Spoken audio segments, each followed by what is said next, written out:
I'm Jon Sicotte, Executive Editor of the Brewer Magazine. Welcome to the Brewer Magazine podcast. And we are here at Craft and Carry on the Upper West Side of New York. I'm joined by CEO and CEO and co-founder. That's like the Pooah Alon from Beerternational. Thanks for joining us. This is awesome. Thanks for having me. Well, let's just kind of get started. I mean, give me a little thought process of how things started for you guys, what you guys are, what you guys do. And just, some background to get things going. Sure.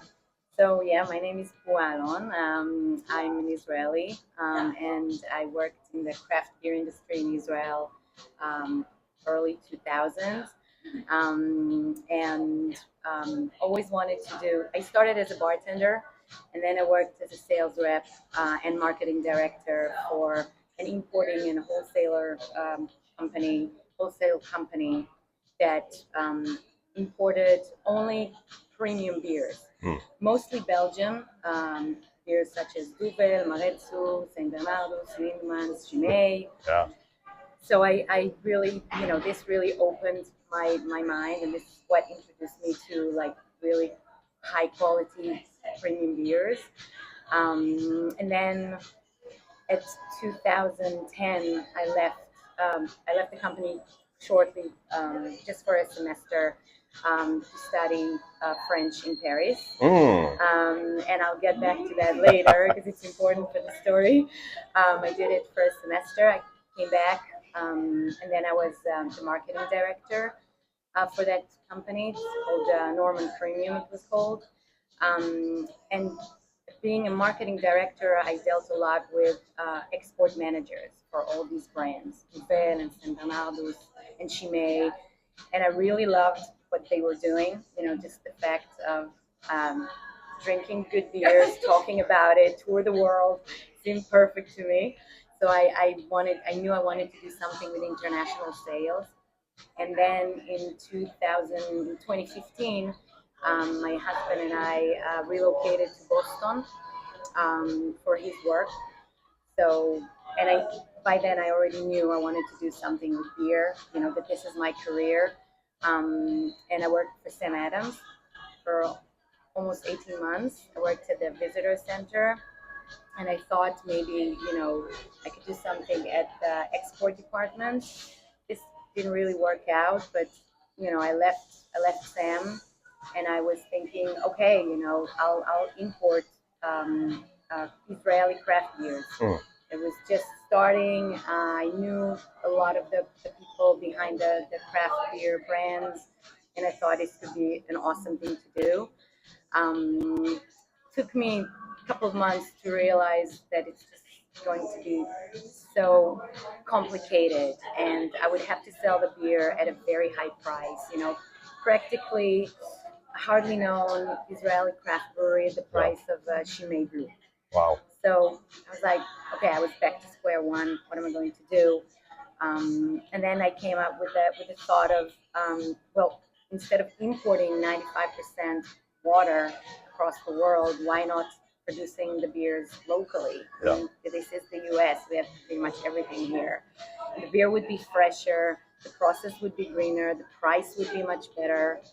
And I started thinking about it, talked to my husband and business partner, and we came up with the name Beerternational. And after we were thinking about the name, I was like, well, why concentrating, only on Israeli craft beers? Like, this could be a platform for international craft breweries from pretty much all over the world want to, sell their beers here in the U.S. Who doesn't want to be in the biggest, most important market in the world? Right. And 5 minutes later, I called my friend from Paris from 2010, Maïra from Japas. We attended the same French class. So, and she told me, we met again in Boston, and she told me about Japas. And I just remember my initial reaction to this brand. I was like, wow, so cool. This was way before I thought of Beerternational, but everything clicked. And I called her and I was like, hey, I had this idea. What do you think of me representing, your company? And it's we have such a Beerternational story. Because Nice. I'm Israeli, she's Brazilian. We met in France. The beers are produced in the U.S. and they're Japanese inspired. So yeah, so Japas kind of ignited this for you guys, Yes. And they're still a brand with you. When did things get started as Beerternational then? Yeah, so we launched Beerternational and Japas US at the Extreme Beer Fest in Boston of 2019. Okay. It was it was an amazing event. Maíra came from Brazil, and we introduced Matsuika and Wasabiru. That was our first beers. Wasabiru is the first beer that Japas released back in 2014 in Brazil, and yeah, it was like really everything we hoped for. And the thing, we have a couple of the beers that we can Awesome, yes. try. So which one do you want to start with? I think that let's start with the Matsuika. Yeah. This is kind of like, well, it's our best-selling beer. And the thing with Japas beers, all of their creations are Japanese-inspired with Japanese ingredients. So this one is a Bohemian Pilsner with jasmine flowers. Wow. I can tell you that, from what I learned from Japas, they all went to Japan, loved jasmine tea, and thought of combining this ingredient with Saz hops, or basically Bohemian Pilsner, with the floral of the hops. So, cheers. Cheers, yeah. I got ahead of myself there. And yes, delicious, and it's the floral mixes so well that, Yes. and like is it something that it was almost like we want to make sure that we're putting Japanese inspired ingredients in and finding the ones that work best, or is it kind of the reverse part? We want to get this in here. What's a beer that's going to work with that? So that's a great question. I mean, I know that for example, for this style, it made perfect sense for them to make this combination between the floral Saz, noble hops, and the Pilsner and the jasmine flowers. In the case of Wasabiru, what happened was that they actually tried few different beers with few different Japanese ingredients, and came to the conclusion that the wasabi one with the pale ale was the best combination. And they brewed like, I don't know, maybe 700 or 800 liters, and then sold out in 3 days. So they were like, oh, okay, we have something here. Maybe we should do something more. It started as kind of like a joke. And yeah, but basically Japas, maybe I should explain a bit. Right. This is a female-owned Brazilian Japanese brewery. So these are 3 Brazilian ladies, but from Japanese heritage. And this is what they wanted to do. They wanted to explore and showcase their heritage, their Japanese part. And I this is an amazing brand that's really doing well, and also their beers are so well balanced. Nothing's too overwhelming. Everything is very delicate, and I think the Matsuika is a perfect example for that. Awesome. So many intricacies as a business person in this. So many different aspects of just getting it here, because you're contracting, you're working on distribution. There's a lot of different things that maybe not the normal, hey, I'm a home brewer, I'm going to start a brewery and open a tap room. Did you know those challenges going in? Did you, what have been some of those things that you're like, wow, I learned a lot in that? Oh my God, I didn't know anything. I mean, I obviously I know beer and I worked in the beer industry, but I'm not a brewer.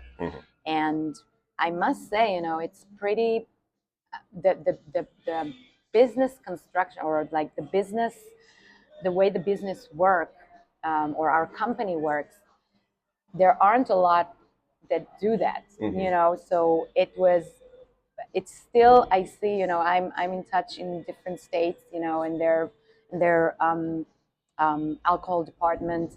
And it's difficult a bit to explain who am I, what am I doing, what is my role, it took me maybe, I don't know, a few months to understand which licenses I need to get to obtain. What kind of license do I need?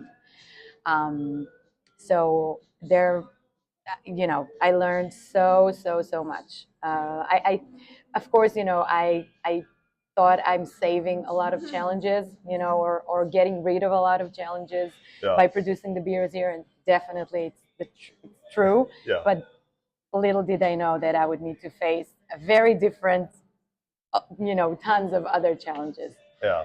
But it's been a good journey. How about that contracting side? Finding great partners has become, I think, a little bit easier. There are breweries that make great beer. You can find.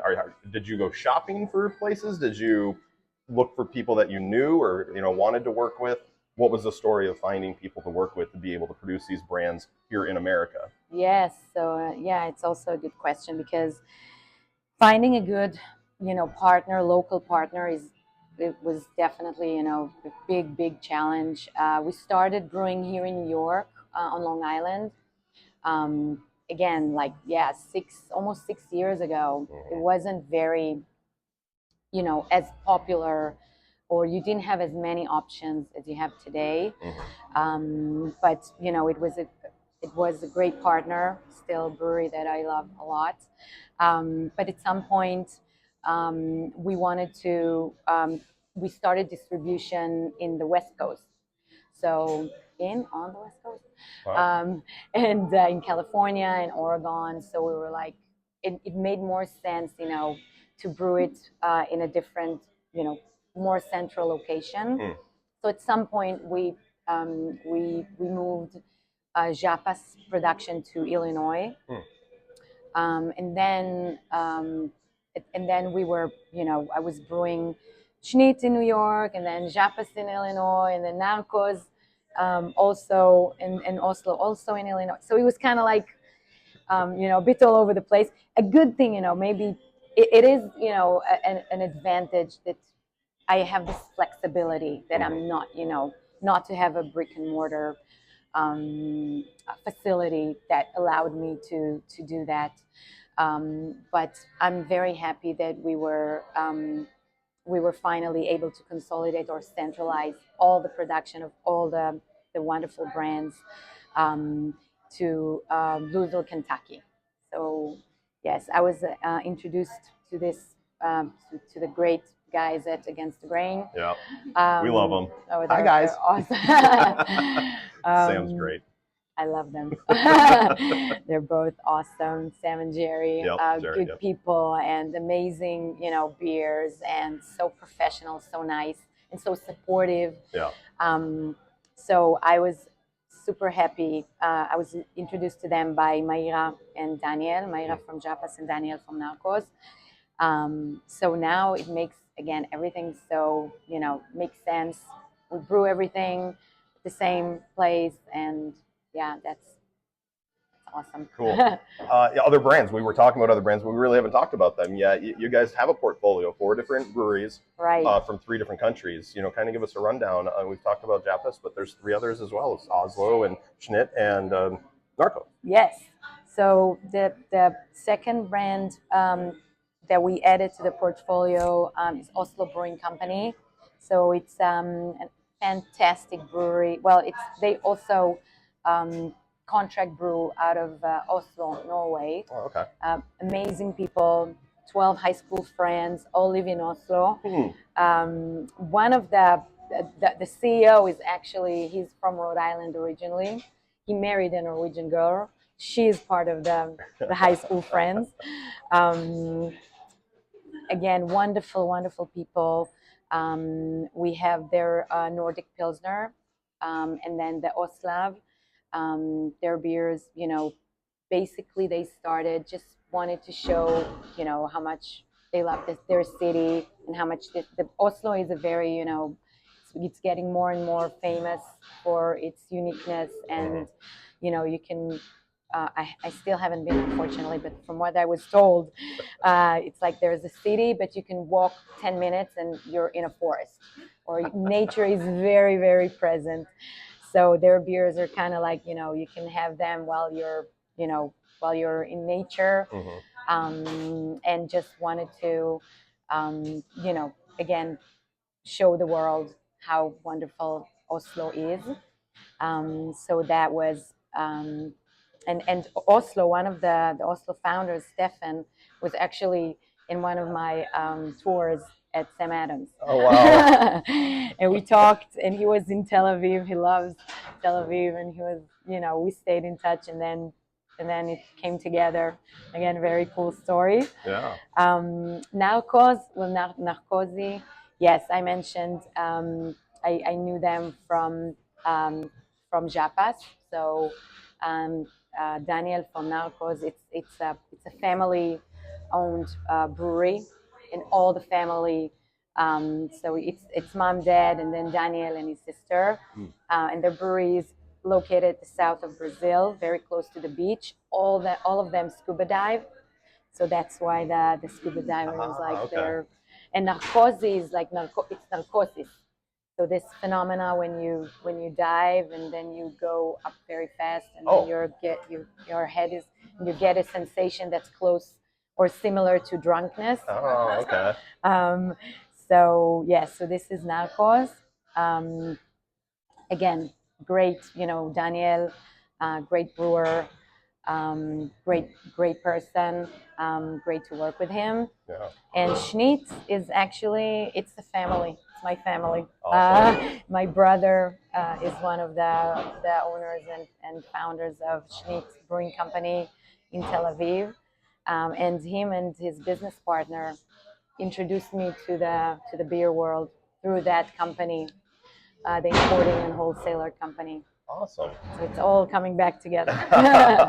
So I bet. I mean, obviously, the selling point is it's international beer at U.S. prices. I mean, is that how you can, when you're selling it to beer bars, to be able to be like, we can get this to you for at a better cost? And like you said, you would have to sell it at Chimay prices otherwise. Right. So does that help bring in the opportunities to have an international flair, but it's actually a domestic beer? Yes, 100%. I mean, the fact that we can, like produce it at a much, more affordable price than importing, it's definitely a factor, a good and important factor. Also, the fact that the beer is just not spending a few weeks in transit. Yes. So everything is another important thing that when I thought of Israeli beers, up until last year, I want to say, or maybe 18 months ago, there weren't really local Israeli craft breweries that were using cans. Everything was bottles. And when I thought of it, in 2017, I already saw that, cans are definitely the thing. And bringing, importing, again, a bottle seemed a bit, outdated. So that really allowed me to adapt, to the local, to the local market trends or demands as well. This as well as kegs, importing kegs is just, you can't really do. So that's another thing that I really liked when I thought of this idea. Nice, nice. Well, let's transition to the next beer. You can tell us about this. It's a plum sour. Yes. From Japas. Yes. So sawa means sour in Japanese. I learned a lot about the Japanese. Oops, I'm going to use a clean glass. We'll talk about being cicerones here a little bit. Oh, cool. make sure clean glassware is always important. Yes. So yeah, Matsurika is one of our year-round beers, and sawa, it's a rotating sour, fruited sours. This one is with plum. Cheers. Cheers.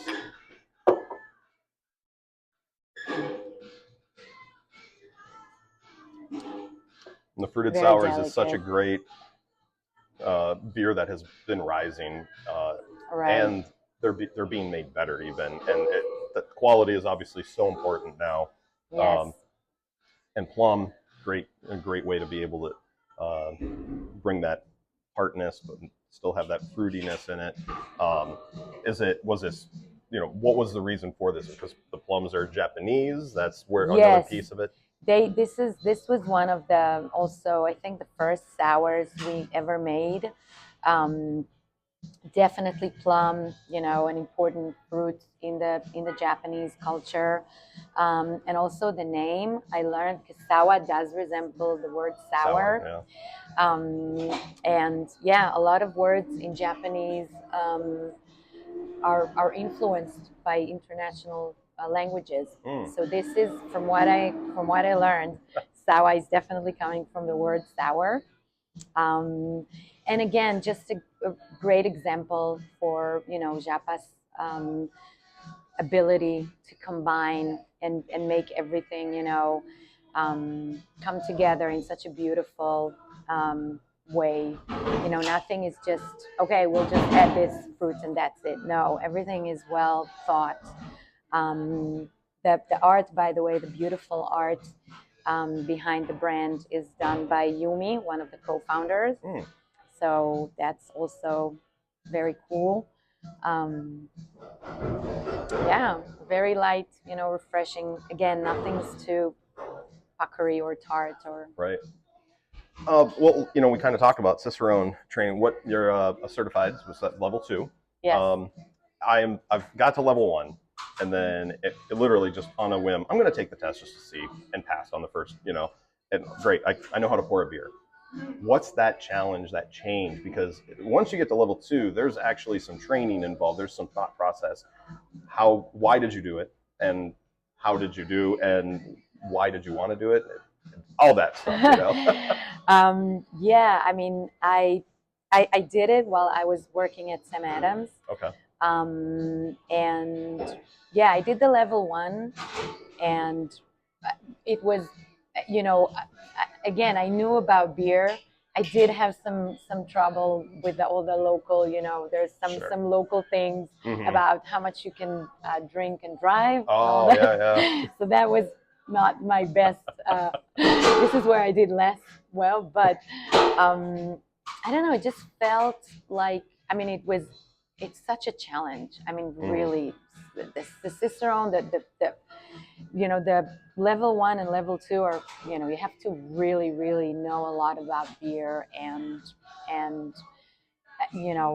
just it's very, for me, again, it was also challenging. It's not my language, my first language. Yeah. But yeah, it was it was super, super challenging, but also, I mean, I was so happy. I had a friend in Sam that has done it, and she helped me a lot. Just like helping me with the tasting. There's like, I don't know how it is today. I think they maybe changed it during COVID, but back in the day, it was like you did everything at the same time. So the written part, the tastings. I think it started with the written part and the tastings, and then the assemble and disassemble of the tap hand, tap systems and stuff like that. Yeah. And yeah, I was really happy. It was 5-6 agonizing weeks to wait for the results. I was so nervous, but yeah, learning that I passed first time. Yeah. So proud of myself. And I was the first Israeli to pass it, but now there are like few more. Cool. And yeah, and this, I think, just the fact that people